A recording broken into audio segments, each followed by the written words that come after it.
Hello friends, welcome to my channel Bright Gyan. Set 9 होने वाला, इससे पहले 8 सेट हो चुके हैं। अगर आप लोग नहीं देखे हैं तो प्लेलिस्ट बना हुआ, आप लोग जाकर देख सकते हैं।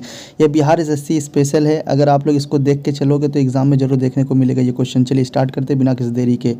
पहला क्वेश्चन है, मिस्र के शासक टोलेमी ने डायोनियस को दूत बनाकर भारत के किस शासक के पास भेजा था?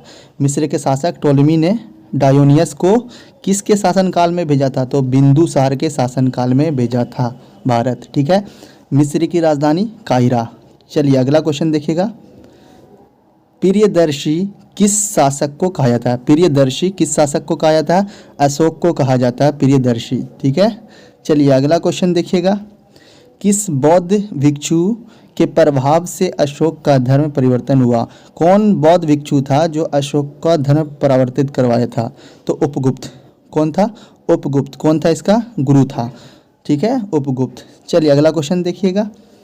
अलाई दरवाजे का निर्माण किसने करवाया था? तो अलाई दरवाज़ा जो आपको दिल्ली के अंदर महरौली में देखने को मिलेगा, अलाउद्दीन खिलजी ने।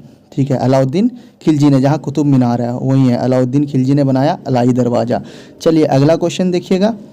बंगाल के किस नवाब ने अपनी राजधानी ढाका से मुर्शिदाबाद स्थानांतरित की थी? कहाँ से? ढाका। ढाका कहाँ की राजधानी है? बांग्लादेश की राजधानी ढाका। ठीक है, मुर्शिदाबाद राजधानी बनाई थी।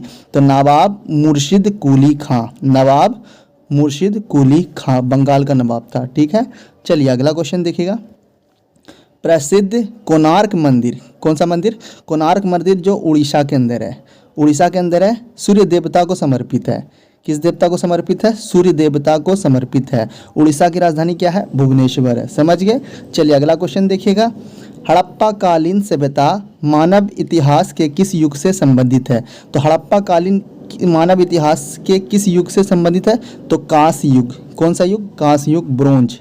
समझ गए। चलिए अगला क्वेश्चन देखिएगा। प्रथम बौद्ध संगीति का आयोजन बुद्ध की मृत्यु के तत्काल बाद किया गया था। प्रथम संगीति कब हुआ था? बुद्ध की मृत्यु के बाद। इस संगीति का अध्यक्ष कौन था? तो कौन था अध्यक्ष? महाकश्यप था। कौन अध्यक्ष था? महाकश्यप। समझ गए। चलिए अगला क्वेश्चन देखिएगा।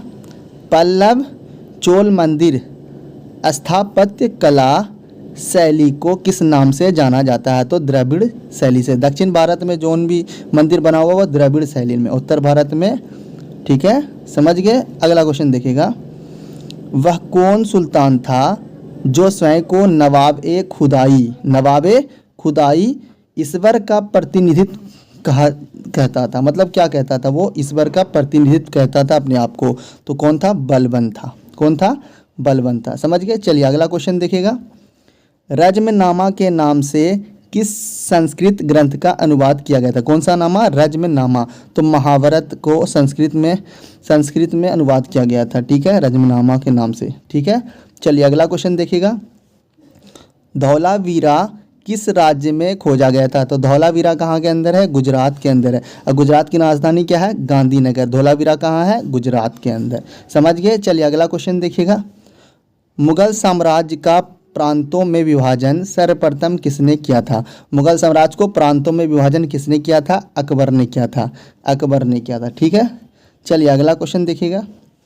दिल्ली के सिंहासन पर बैठने वाला पहला अफगान शासक कौन था? दिल्ली के सिंहासन पर बैठने वाला पहला अफगान शासक कौन था? बहलोल लोदी था। कौन लोदी था? बहलोल लोदी। समझ गए। चलिए अगला क्वेश्चन देखिएगा। भारत में पुर्तगालियों का पहला गवर्नर कौन था? भारत में पहला पुर्तगालियों का पहला governor Alfonso de Albuquerque. Alfonso de Albuquerque. समझ गए। चलिए अगला क्वेश्चन देखिएगा। भगवान बुद्ध को निर्वाण कहाँ प्राप्त हुआ? तो भगवान बुद्ध को निर्वाण कुशीनगर में प्राप्त हुआ। कुशीनगर कहाँ? कुशीनगर कहाँ? उत्तर प्रदेश के अंदर। समझ गए। चलिए अगला क्वेश्चन देखिएगा। छत्रपति शिवाजी की मंत्री परिषद को क्या कहा जाता था? छत्रपति शिवाजी की मंत्री परिषद को क्या कहा जाता था? अष्टप्रधान। क्या कहा जाता था? अष्टप्रधान। चलिए अगला क्वेश्चन देखिएगा। बाबा फरीद कौन थे? तो सूफी संत थे। बाबा फरीद क्या थे? सूफी संत थे। समझ गए। चलिए अगला क्वेश्चन देखिएगा। किस मुगल सम्राट को राष्ट्रीय सम्राट कहा जाता है? किस मुगल सम्राट को राष्ट्रीय सम्राट कहा जाता है? अकबर को राष्ट्रीय सम्राट कहा जाता है। समझ गए? चलिए अगला क्वेश्चन देखिएगा। नूरजहाँ का वास्तविक नाम क्या था? तो नूरजहाँ का वास्तविक नाम था मेहरुन्निसा। क्या नाम था? मेहरुन्निसा। अगला क्वेश्चन देखिएगा। सैयद वंश का संस्थापक कौन था? तो सैयद वंश का संस्थापक था खिज्र खां। कौन था? खिज्र खां। समझ गए? चलिए अगला क्वेश्चन देखिएगा। किस सूफी संत ने कहा था दिल्ली अभी दूर है? दिल्ली अभी दूर है। तो निजामुद्दीन औलिया ने कहा था दिल्ली अभी दूर है। समझ गए? चलिए अगला क्वेश्चन देखिएगा। पानीपत का तीसरा युद्ध कब हुआ था? पानीपत का तीसरा युद्ध कब हुआ था? अहमद शाह अब्दाली और मराठे के बीच हुआ था 1761 में। अहमद शाह अब्दाली और मराठे के बीच 1761 में। अहमद शाह अब्दाली क्या हुआ था? जीत गया था। समझ गए? चलिए अगला क्वेश्चन देखिएगा। प्रथम जैन सभा किस शासनकाल में हुआ था? प्रथम जैन सभा किसके शासनकाल में हुआ था? चंद्रगुप्त मौर्य के शासनकाल में हुआ था प्रथम जैन सभा। चलिए अगला क्वेश्चन देखिएगा। वेदांत शब्द का प्रयोग किया गया। तो वेदांत शब्द का प्रयोग किया गया था किसमें? उपनिषदों में। किसमें? उपनिषदों में वेदांत शब्द का प्रयोग किया गया था। चलिए अगला क्वेश्चन देखिएगा। 1769 से 1770 के बीच का प्रसिद्ध अकाल, मतलब 1769 और 1770 में एक अकाल हुआ था। कहाँ में हुआ था? बंगाल के अंदर हुआ था। कहाँ हुआ था? बंगाल के अंदर। अंग्रेजों का सबसे पहला संघर्ष किस मुगल सम्राट के साथ हुआ था? तो औरंगजेब के साथ हुआ था। अंग्रेज का पहला संघर्ष औरंगजेब के साथ, मुगल साम्राज्य। समझ गए? अगला क्वेश्चन देखिएगा। चौथा बौद्ध संगीति किसके संरक्षण में समाप्त हुआ? तो चौथा बौद्ध संगीति किसके संरक्षण में हुआ था? कनिष्क के। किसके?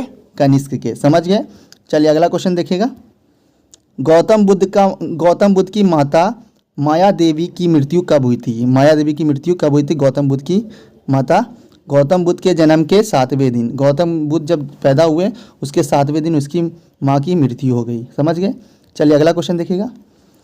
सिद्धार्थ जब कपिलवस्तु की सैर पर निकले तो उन्होंने क्या क्या दृश्य देखा? सिद्धार्थ जब कपिलवस्तु की सैर पर निकले तो क्या देखा? बूढ़ा व्यक्ति, बीमार व्यक्ति, शव देखा और सन्यासी देखा। यही देख करके सिद्धार्थ का मन बदल गया। फिर उसके बाद वो क्या बन गए? भगवान बन गए। ठीक है? समझ गए? मतलब विचार बदल गया, दुनिया में कुछ नहीं रखा हुआ। बूढ़ा होता है व्यक्ति, बीमार होता है, फिर मर जाता है, फिर सन्यासी, मतलब दुनिया से कोई भी उसको लोभ नहीं। समझ गए? सिद्धार्थ के प्रथम गुरु कौन थे? तो सिद्धार्थ के प्रथम गुरु थे कौन थे? अलार कलाम। अलार कलाम। कौन थे? अलार कलाम। चलिए अगला क्वेश्चन देखिएगा। सिद्धार्थ को किस नदी के किनारे ज्ञान प्राप्त हुआ था? तो सिद्धार्थ को निरंजना नदी या फिर फल्गु नदी के किनारे सिद्धार्थ को ज्ञान प्राप्त हुआ। समझ गए? चलिए अगला क्वेश्चन देखिएगा। बुद्ध के जन्म के प्रतीक क्या है? बुद्ध का जन्म का प्रतीक क्या है? कमल एवं साँड़। कमल एवं साँड़। समझ गए? चलिए अगला क्वेश्चन देखिएगा। बुद्ध की मृत्यु का प्रतीक क्या है? बुद्ध जो मर गया उसका प्रतीक क्या, उसका चिन्ह क्या है? तो स्तूप। क्या है? स्तूप में इसका अवशेष को रखा जाता था बुद्ध के। समझ गए? गौतम बुद्ध के। चलिए अगला क्वेश्चन देखिएगा। बुद्ध के ग्रह त्याग का प्रतीक क्या है? ग्रह मतलब होता है घर, घर को छोड़ना। तो अश्व में क्या होता है? घोड़ा। तो घोड़ा पे घर को छोड़ेगा, घोड़ा पे चढ़ के। समझ गए? चलिए अगला क्वेश्चन देखिएगा। महाविभाषा शास्त्र के रचयिता कौन है? महाविभाषा शास्त्र के रचयिता कौन है? वसुमित्र है। कौन है? वसुमित्र है। कौन है? वसुमित्र। चलिए अगला क्वेश्चन देखिएगा। गौतम बुद्ध द्वारा भिक्षुणी संघ की स्थापना कहाँ की गई थी? गौतम बुद्ध के द्वारा भिक्षुणी संघ की स्थापना कहाँ की गई थी? कपिलवस्तु में। कहाँ में? कपिलवस्तु में। समझ गए? चलिए अगला क्वेश्चन देखिएगा। द्वितीय बौद्ध संगीति के अध्यक्ष कौन थे? द्वितीय बौद्ध संगीति के अध्यक्ष थे सबाकामी। कौन थे? सबाकामी द्वितीय बौद्ध संगीति के अध्यक्ष थे। चलिए अगला क्वेश्चन देखिएगा। तृतीय बौद्ध संगीति की अध्यक्षता किसने की थी, मतलब किसके द्वारा की थी? मोगलीपुत्तिस। कौन थे? मोगलीपुत्तिस अध्यक्ष थे।